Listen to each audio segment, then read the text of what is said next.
Welcome grade 12s to legislation. This module has 8 legislations or acts. So for this video, we only look at the first 4 and then I will do part 2 for the last 4. Number 1, the Skills Development Act. To understand the act, you always need to look at the title. The title here is the Skills Development Act. So this act is obviously for developing worker skills in the workplace. And the government does this through SETAs or SETA programs. So what is the role of the SETAs? Each SETA must provide training for each sector or industry. In South Africa, we have about 20 SETAs, one for each industry. There's, for example, the bank SETA for the banking industry. We also have the Agri SETA for the agricultural sector. So each SETA must provide training for its sector.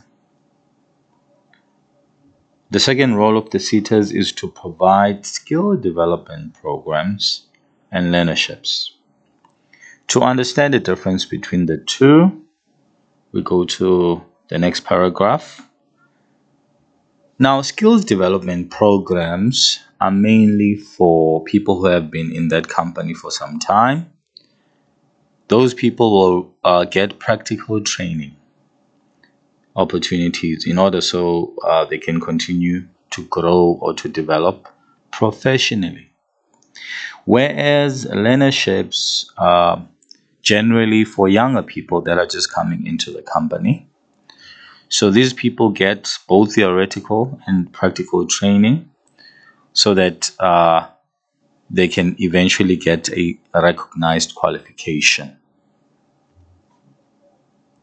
So where does the money for the SETAs come from? So how are the SETAs funded? All right, so the SETAs are mainly funded through the Skills Development Levy.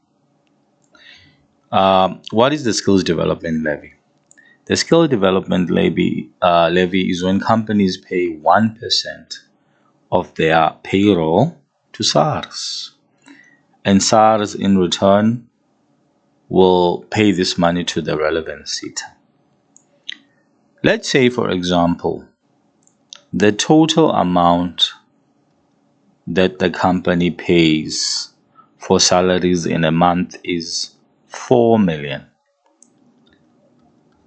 So let's say 1% of this 4 million will go to SARS in the form of the Skills Development Levy. How much is going to SARS? So 1% of the 4 million will be 40,000. So 40,000 will be deducted as a Skills Development Levy, and that 40,000 will be paid to SARS. In return, SARS will pay that money to the relevant SETA. But SETAs are also funded through donations, grants from the public, and grants from the government. Why are skills development or SETAs important? Remember, if you develop the skills of the workers, then those workers will become more productive. So the second point is linked to the first point. If workers are more productive, they are also more efficient, which means they can make more money for the business. They can help the business get better profits. Finally, why are SETAs or skills development important? If workers have better skills, then they can earn better salaries, and this will improve their standard of living.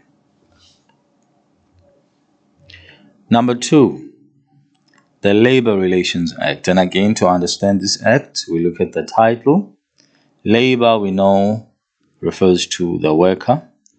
Relations, relationship. So this act is all about building good relationships with employees or the workers. How could businesses do that? How could businesses build good relationships with their employees?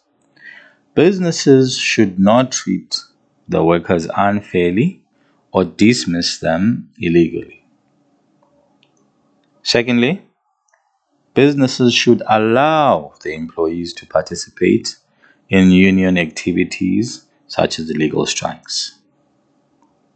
Lastly, businesses should not violate any employee rights. On the next slide, we look at some of these employee rights. So these are some of the employees' rights that should not be violated by the business. Number one, employees have a right to join a trade union of their choice.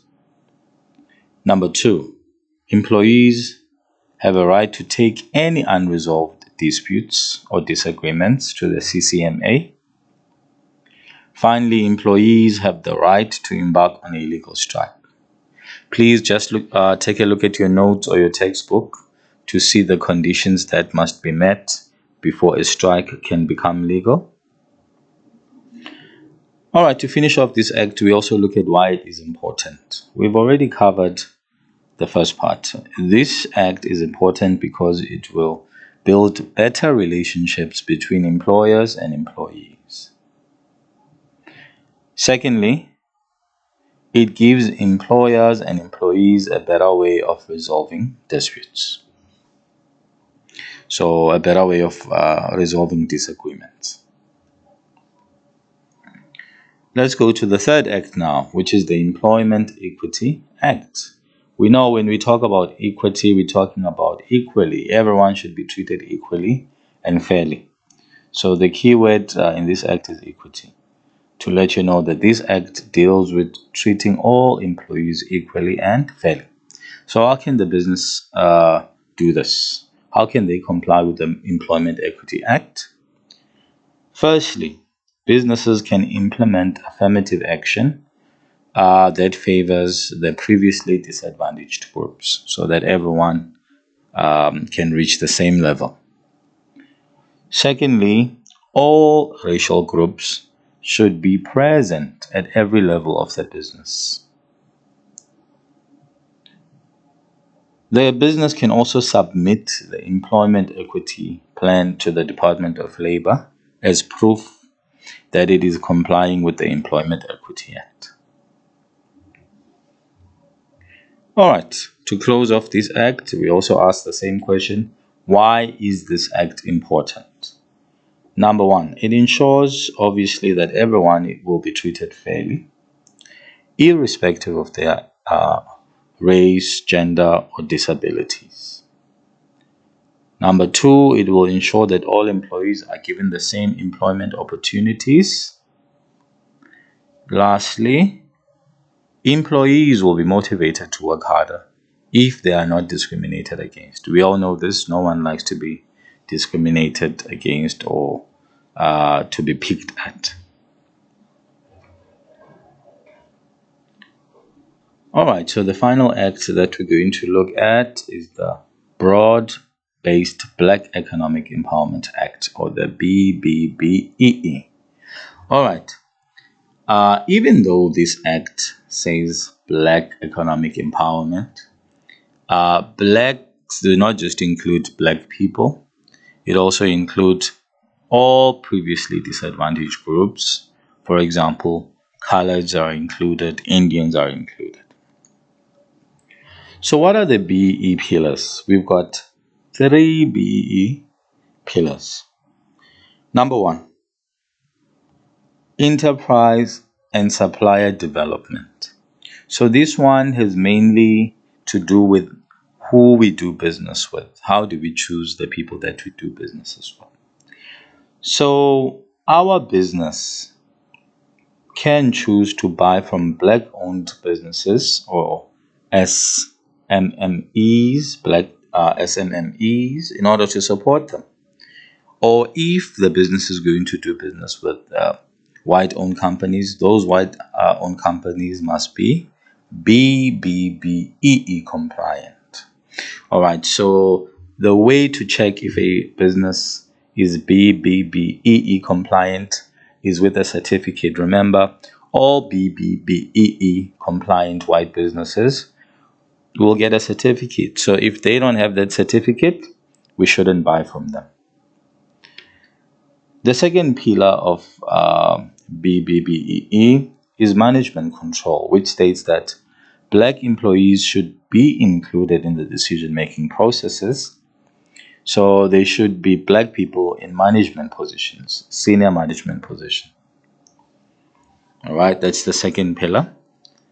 The third pillar is the skills development, that Black employees should get skills training or leadership so that more Black employees will have the necessary skills to be in management positions. Okay, so we will end there for this video. Look out for part 2 of this video. Thank you.